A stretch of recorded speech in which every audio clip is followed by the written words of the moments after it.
Thanks for coming out. Just seems like it's been a busy couple weeks, obviously, with a trip to the Bahamas, and then you turn around and have a home game, and then travel again to Arizona, which was a really good trip.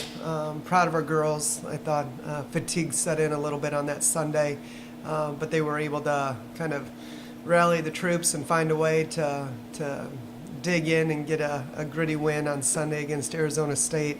UMass is really, really good. They'll be an NCAA tournament team, so that was a big win for us. This was a big week academically. We gave them Monday and Tuesday off. I think that week before finals, sometimes it's tougher than finals week itself. And so I think that was huge that they had a couple days to kind of get caught up. We've got girls that are in really, really tough majors. And so the time commitment that they put in their academics is pretty important. Came back Wednesday, had a good high energy practice, and then today was pretty short with games on Friday and Sunday. Coach, what are you expecting tomorrow just for the atmosphere, midday, Friday, 11 o'clock? Just what are you expecting? Yeah, hoping for a really good turnout. I think it's a little bit of a challenge from the standpoint that you don't want to inconvenience your loyal season ticket holders, and they're used to certain times that we play. But at the same time, what a great opportunity for us to give back to this community, and opportunities for our youth to come out, and maybe some of those kids would never have an opportunity to get to a athletic event at Mizzou. Who knows? And so appreciate CPS working with us, and all the work that goes into kind of making that happen. Anticipate it'll be pretty loud, and so I think that energy will make up for such an early start that we're not used to. As far as injuries, where's Jayla getting back? And you said Caitlin's kind of been shaken up the past few, right? Yeah, so Jayla's not back 100% yet, but she's definitely moving in the right direction. It seems like we've had a number of ankle injuries this year, and so having to weather the storm a little bit on that. Not back 100%, but she's worked really, really hard on just her treatments and in the training room. And then I think with KG, she's still a work in progress in regards to getting her back 100%, but she's still pretty good at maybe 80%. So for her, I think it's more of managing the load that we'll have to be consistent with throughout the course of the season. But Jayla's not too far away. She's trending in the right direction.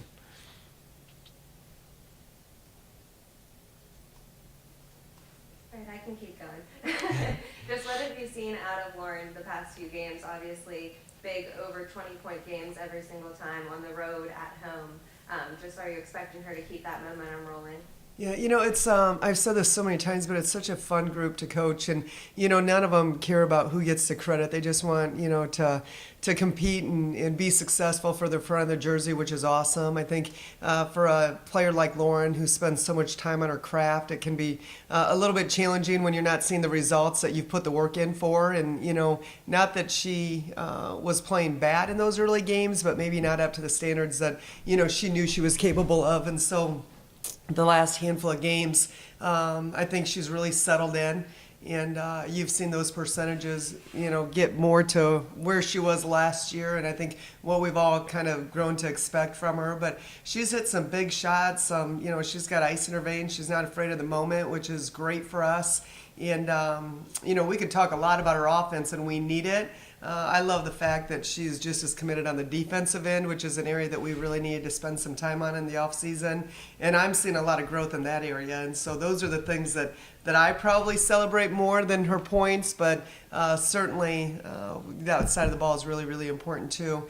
A couple other players that we don't talk a lot about, but I think Sarah Rose, and what she's been able to bring to the table for us, is really exciting. It's fun to see her growth, and I think she's one of two players in the country that has had at least 3 double-doubles early in the season, which is a great accomplishment. And I'm excited for her. She's worked really, really hard.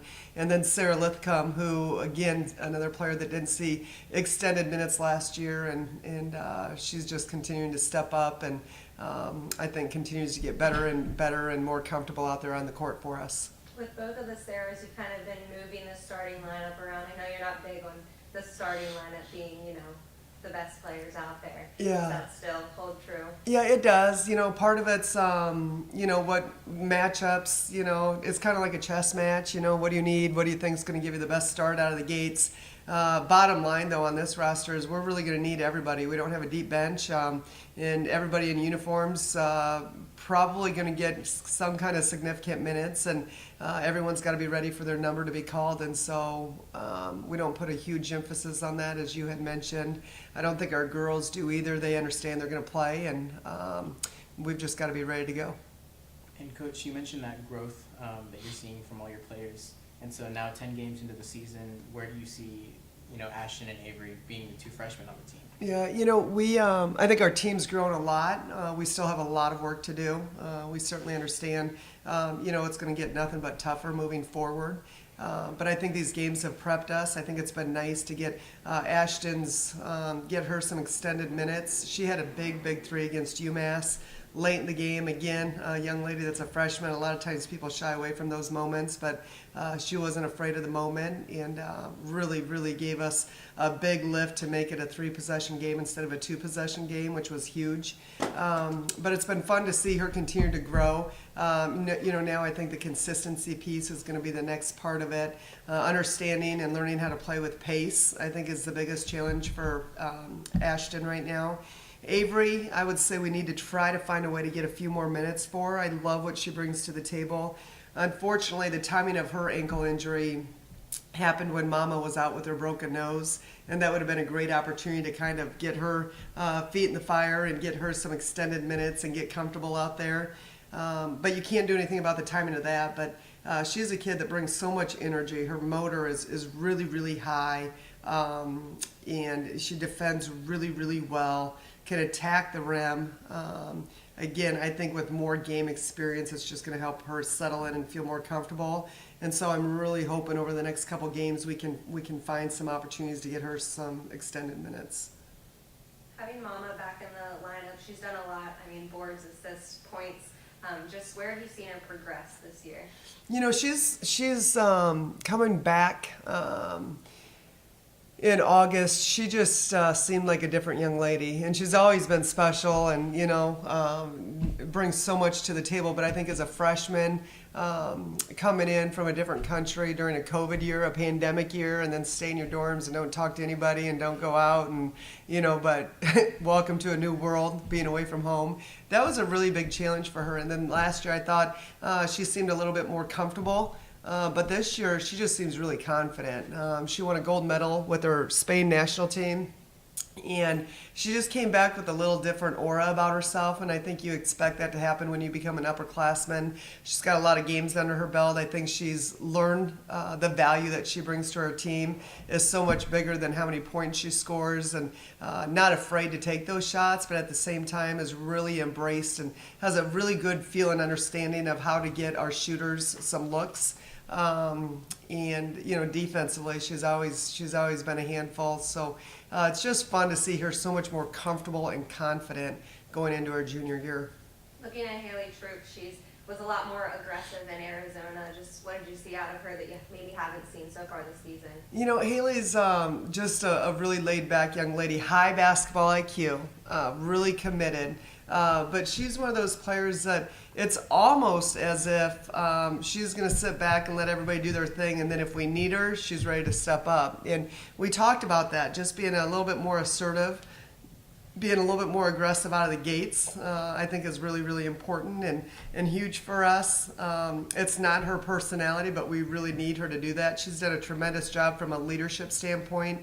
She's been in our program. She knows what that locker room needs to look like. She knows what our practice focus needs to look like, and has really stepped up as a leader, used her voice, which has been tremendous.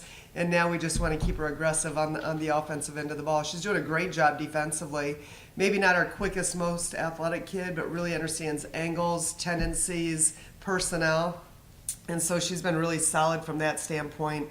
Just need her to continue to be aggressive on the offensive ends. You mentioned those 2 away trips. Just how have you seen the team continue to grow closer as they travel a little bit? Yeah, feel very blessed because you take trips like that. And Arizona, we didn't have as much downtime. It was actually a pretty quick trip. We were hoping to have a little bit more room in there to kind of do some fun things. We did get out to the zoo. It was lit up for Christmas, so the Christmas lights and all that. I'm not sure if it was a great decision. It was the night before we played UMass and we had back-to-back games, but you travel that far and you want to see some sights and do some fun things. And then in the Bahamas, there is obviously a few more opportunities to just have some team bonding.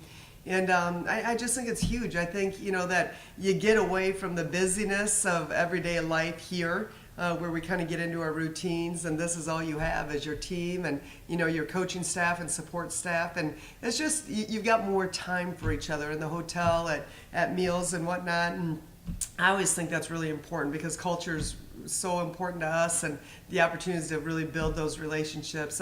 It's a very close-knit group. I knew that in the off season.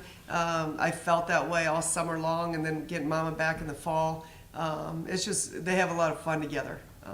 High energy, really care about each other, really focused on the front of the jersey. It's just a fun group to be around. We'll take one or two more if you guys have. You mentioned that you took Monday and Tuesday off due to finals and the pressure of all that. Yeah. How do you think they are dealing with all the stress and all the pressure of academics while to win the Friday game? Yeah, they told me that they didn't know how they would have handled it if they didn't have Monday and Tuesday off. I mean, after our game on Sunday, they all wanted to go get coffee for the flight home so they could stay up and study. They do. They're in really tough majors, and I'm so proud of their ability to balance. And I think, that's my job to make sure they understand there is a balance. And we've never kind of pigeonholed our players into taking a certain major that would allow us to have a certain practice time. At some point, the ball is going to stop bouncing, and we want them to be in the major that they really want to pursue. And then we try to work our practice schedule around that, which has not been easy this semester because on Tuesdays and Thursdays we have to go in the morning, and Monday, Wednesday, Friday we go late afternoon, and so that's a short turnaround from like a Monday night to a Tuesday morning. So it's definitely not ideal, but I think in the big picture that's our job to make sure they get to be in those majors that they want to be in. But they take pride in their academics. I got a lot of perfectionists on this team, which is good and bad. And just learning how to manage that perfectionist trait. I say sometimes somebody looking at your resume is actually going to feel good about you having a B instead of an A because it's going to show that you're human, and that's a good thing. But they take great pride in it. They worked really hard. Time management's a huge part of it, and I think we've done a good job of balancing that through the fall semester.